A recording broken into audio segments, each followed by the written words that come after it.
sendiri pernah mengatakan akhafu ma akhafu minad dajjal al ulama usuk, kan ada ya. Saya lebih takut daripada dajjal. Siapa? Ulama su. Ulama su itu ulama yang membawa orang kepada keburukan.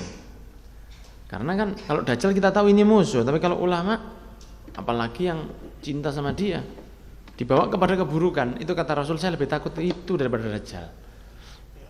Medeni. Jadi memang betul kata Yai. Nah, sifat-sifatnya maksudnya dajjal junior itu sudah ada.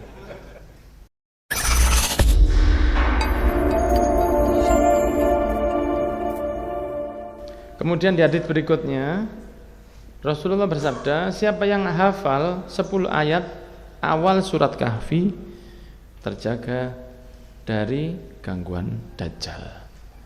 Di riwayat yang lain, di riwayat Muslim juga, bahwa orang yang menghafal ayat kursi, menghafal 10 ayat terakhir dari surat Kahfi tidak akan tertipu oleh dajjal, ya. Karena tipuan dajjal ini tidak ada orang yang bisa selamat kecuali yang terjaga. Jadi orang ahli ibadah terus mengatakan, mana itu dajjal? Saya punya Al-Quran, saya punya begini. Tapi dia ada rasa sombong. Dia merasa, saya tidak akan kena. Itu malah kena dulu. Jadi lebih baik takut, ya. Lebih baik takut. Lebih baik berlindung kepada Allah. Baca hafal 10 ayat pertama atau 10 ayat terakhir surat Kahfi. 10 ayat pertama atau 10 ayat terakhir. Karena yang kena sama dajjal ini yang paling banyak itu wanita. Di saat itu wanita pokoknya kepinginnya hidup dunia ini yang material sekali. Nah, dari situ maka sampai dikatakan kalau waktu dajjal keluar, ikatlah istri-istri dan anak perempuan kalian. Karena kalau mereka lihat langsung ikut. Ya, waktu itu kan kehidupan berat, paceklik luar biasa. Dajjal itu manggil hujan turun. Ya, dia nunjuk tanah gersang, wahai tumbuhan tumbuhlah, langsung keluar. Ya, tapi itu istidraj, bukan karomah. Itu sambung tangan. Insyaallah. Istidraj itu keburukan, itu bukan kebaikan. Tapi memang bisa begitu, dia pindah tempat dalam waktu yang singkat. Sekarang di sini langsung dalam berapa waktu dia ke mana, kerjasama dengan setan jin yang menyerupai manusia seperti yang saya sampaikan tadi. Nah, itu masuk dalam kubur, keluar setan yang bisa nyerupai itu, menjadi seperti ayah dari salah satu orang. Jadi seakan-akan dia itu Tuhan. Nah, sehingga dajjal itu kalau mengatakan kepada orang yang hidup, yang sudah mulai ada rasa ingin mengikutinya, kemudian dia mengatakan, saya bisa menghidupkan bapakmu. Bapak saya? Iya. Loh, bapak saya itu sudah mati lama, kita hidupkan. Nek kamu tak hidupkan, kira-kira kamu mau nyembah saya? Ya coba. Nah, itu setan yang menyerupa tadi. Nah, itu tahu-tahu menyelinap bonjero kubur atau gimana, tangannya keluar, atau keluar dari belakang bapaknya.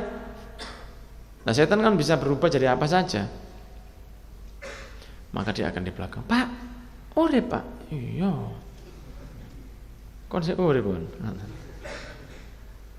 Waduh Pak. Nah, iki aku diurip nang Tuhan nih. Gitu setan. Ini Tuhan. Mosok Pak? Loh. Bapak urip enggak percaya le.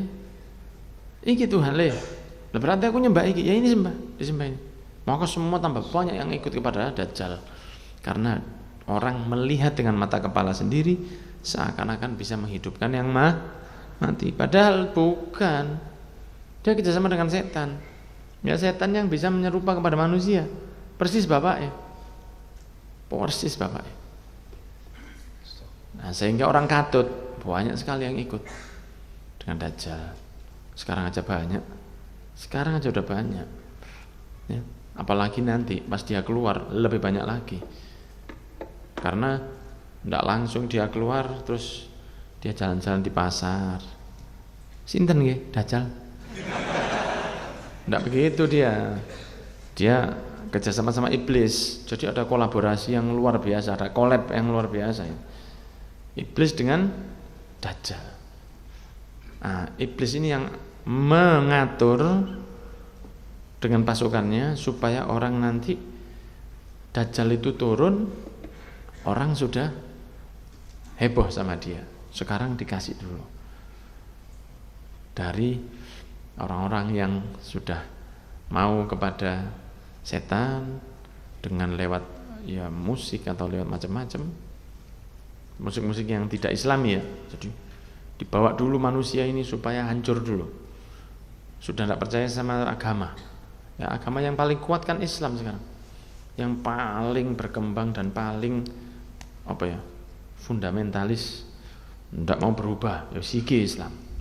Diganggu bagaimanapun, ya ini Islam. Nah, sehingga iblis itu membuat manusia mengerucut nanti untuk menjadi sukses itu harus lewat seorang the Messiah atau penolong. Lah penolong yang turun itu mestinya Imam Mahdi.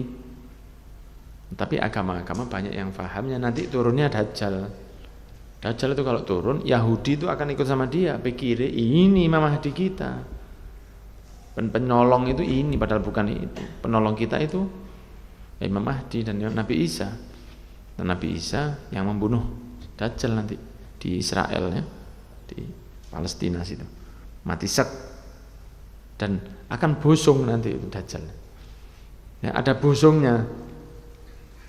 Tolong Pak, bapakku urip no. Urip, das langsung. Bapakku Pak, urip, das. Beberapa waktu, bapakku Pak. Loh. Penonton mulai baru hidup. Nanti orang minta hujan sama Dajjal langsung turun. Besoknya kamu Dun. Anu rupanya error ya gimana? AC-nya yang di langit itu error. Tambah lama tambah parah sampai hilang sama sekali. Ilmunya itu sakti ini itu hampir hilang sama sekali. Maka dia akan mengepung orang Islam di Masjidil Aqsa. Orang Islam terkepung di dalamnya. Nah saat itu dua malaikat akan turun dari atas masjid, masuk Nabi Isa pegangan dengan dua malaikat itu, turun ke bawah di dalam masjid langsung. Wah itu nek tadi film ya, wah apik sekali ya. Jadi orang-orang yang di dalam masjid itu tahu-tahu turun Nabi Isa dari atas. Ini sudah mau digembrang-gembrang, mau dibuka pintunya, mau didobrak. Dajjal di depan dia, ayo keluar. Dibuka sama Nabi Isa yang pertama ketok Nabi Isa. Dajjal itu kelihatan Nabi Isa langsung larut dia seperti garam yang kena air. Jadi seperti ngelembosi gitu dia. Lihat saja.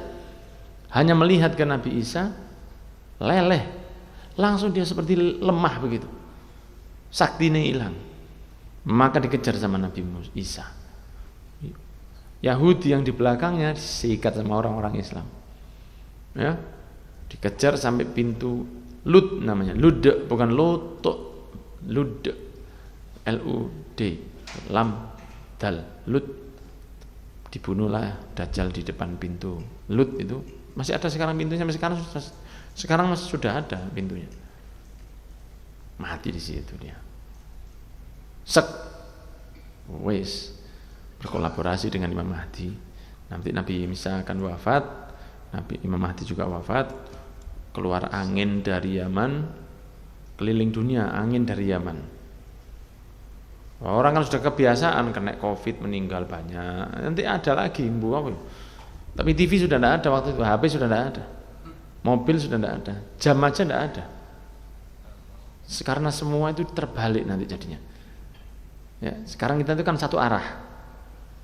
Ya, sudah terbiasa arah jarum jam itu begini, angka itu dari 0 sampai 10. itu nanti tidak berjalan semua itu. Jadi itu nanti tidak berjalan, walaupun dengan pendapat yang macam-macam. Ada yang mengatakan nanti akan jatuh meteor ke atas bumi, merubah rotasi bumi, sehingga bumi itu yang biasanya semua begini sekarang ke sana. Lah kalau mau ke sana, ya berarti mulai nol lagi. Seperti zaman Nabi Adam baru turun dulu. Mana sempat. Mobil tidak bisa jalan. Karena untuk buat mobil itu kan ada prosesnya. Ini dicampur ini supaya begini, dicampur begini. Nah itu tidak berjalan. Karena kehidupan itu berbalik. Nah sehingga tidak manfaat itu. Ya, makanya Rasulullah mengatakan, kalian akan perang seperti kita perang nanti. Pakai tombak, pakai panah, pakai pedang. Karena tembak itu kan ada prosesnya.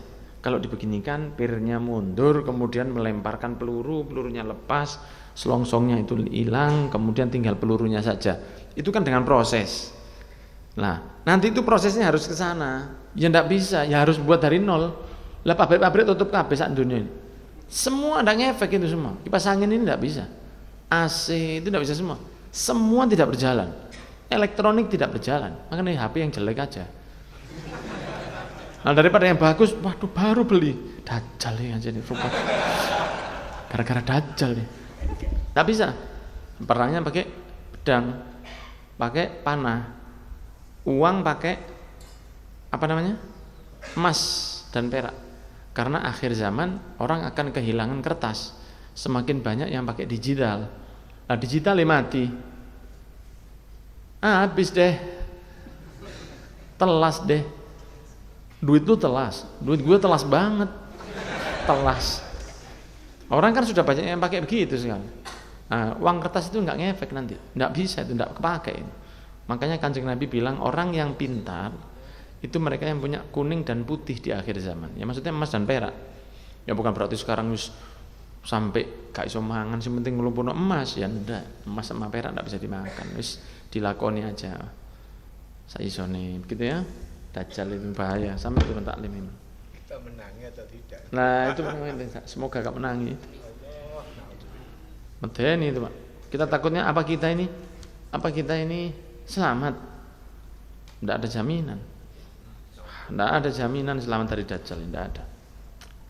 Karena Rasul sendiri pernah mengatakan, akhafu ma akhwafu minad Dajjal al ulama usuk. Karena ada ya. Saya lebih takut daripada Dajjal. Siapa? Ulama su.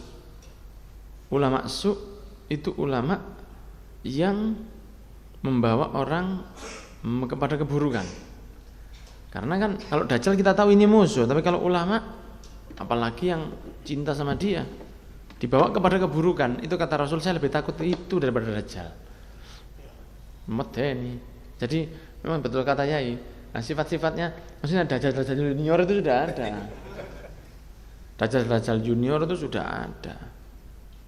Kemudian dari yang ke-14, dari ketika malaikat Jibril duduk bersama Nabi kemudian mendengar suara dari langit. Maka Rasul mengangkat kepalanya dan dikatakan, malaikat Jibril mengatakan, ini pintu langit sedang dibuka dan tidak pernah terbuka sebelumnya kecuali hari ini. Maka ada malaikat turun. Dikatakan malaikat Jibril, malaikat ini turun ke bumi dan dia tidak pernah turun sebelumnya. Kemudian mengucapkan salam, assalamualaikum waalaikumsalam. Absyir, dikatakan oleh malaikat yang tidak pernah turun ini tadi. Bergembiralah dengan dua cahaya yang diberikan kepadamu wahai Nabi Muhammad dan tidak diberikan kepada Nabi sebelummu. Apa itu? Al-Fatihah dan akhir surat Al-Baqarah. Itu. Kalau Anda baca rotib hadat di awal-awal ini. Ya. Waladhdallin amin amanar rasulu bima Allahu la ilaha illa huwal hayyul qayyum, setelah ayat kursi amanar rasulu bima unzila ilaihi itu. Jadi rotib itu bukanya sudah dengan penjagaan yang luar biasa. Itu dijadikan sebagai cahaya bagi orang yang baca surah Al-Fatihah dan ayat amanar rasul. Ya, itu wallahu a'lam bishawab.